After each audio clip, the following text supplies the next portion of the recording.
In January of 2017, the United States Army has adopted a new sidearm known as the Sig Sauer 320. Also in the model of military nomenclature is the M17. And also in 2020, the United States Navy and the United States Marine Corps has adopted the M18, which is the 320 compact. Now, these are the replacements for basically your Glocks and also the Berettas that need to be changed out due to the fact that it's obsolete and also the parts. Now, in the Airsoft variant, how do they perform to the actual service pistol? Let's find out in today's episode.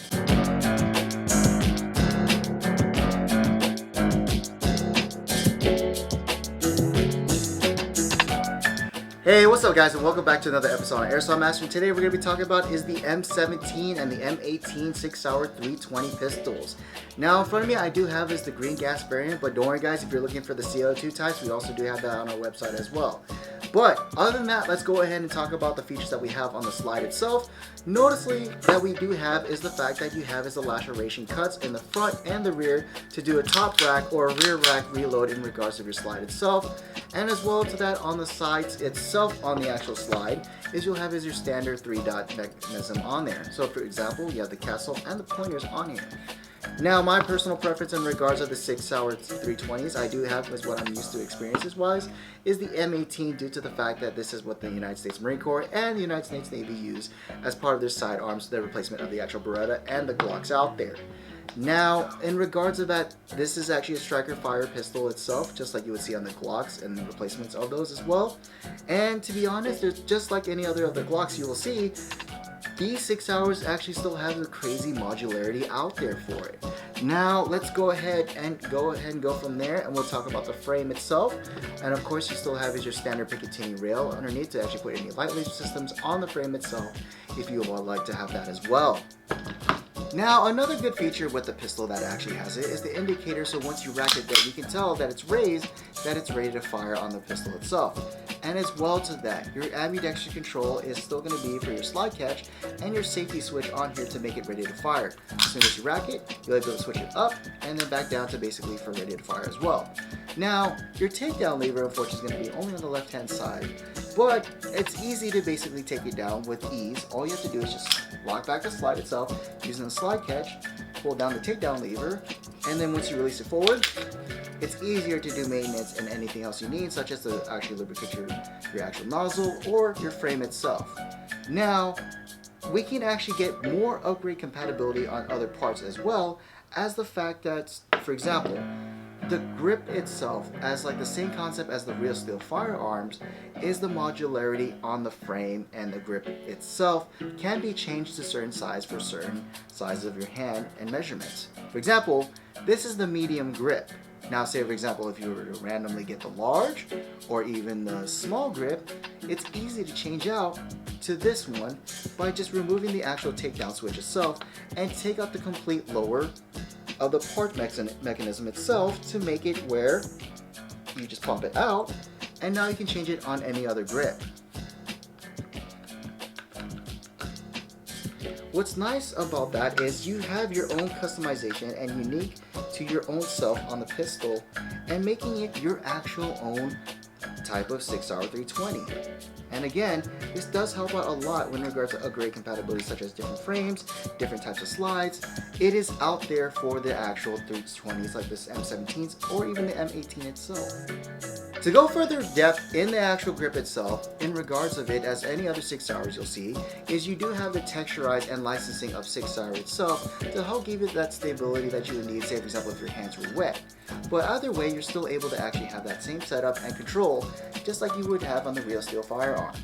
Now, as well to that, you do have like your nice little undercut as well underneath here, and at the same time, to make it more to state it's actually an airsoft, is you'll still have is your insignia of the caliber saying the 6mm, and as well to that on the bottom of the trigger guard itself saying that it is not a toy and it's actually an airsoft replica.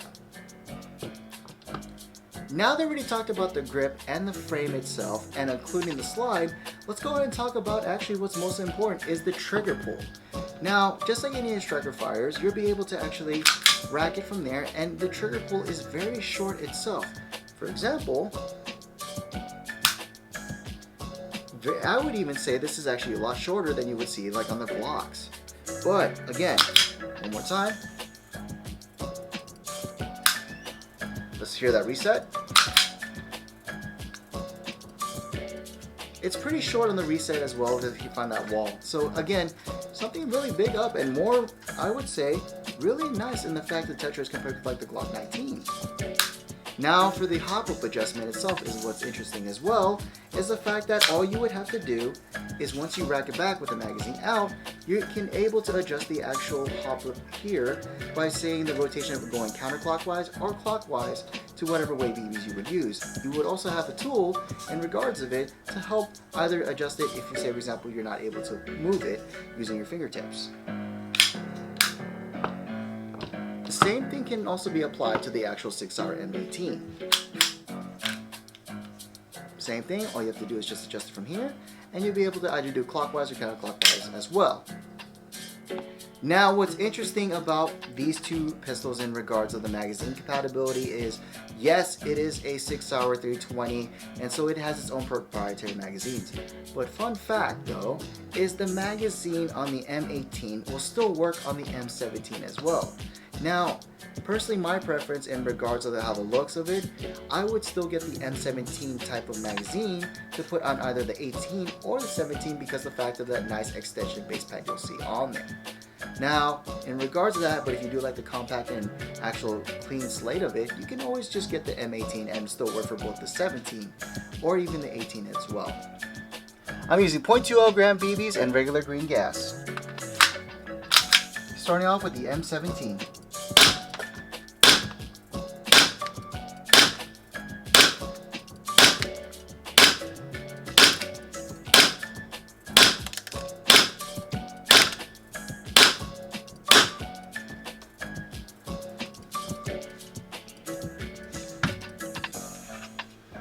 And now for the M18.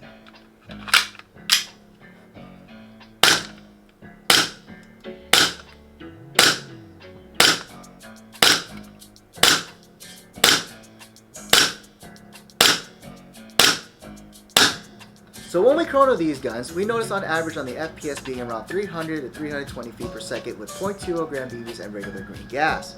Now, it is still a pretty good basis on the pistol itself, and it's also quite unique compared to like, you'll see the standard on the field like a high kappa or even a Glock. So if you don't really like those, here's a secondary selection, or I would say your third selection, which you would see for the Sig Sauer 320.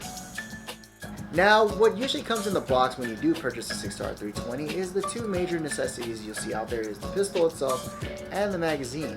But not only that, you'll have is your actual operation manual, a quick start guide, how to operate or maintain your pistol itself, and as well to that, the tool feature that you would need to help adjust your HopUp, just in case if you're having a hard time adjusting the actual HopUp itself on one of these pistols.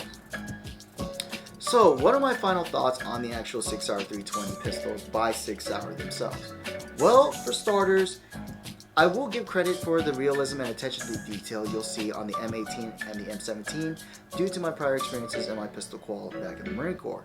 Now, I will admit as well is the modularity and also the upgrade compatibility on these guys does make it more unique than like you would see on like the high kappas and on the Glocks out there in the airsoft field.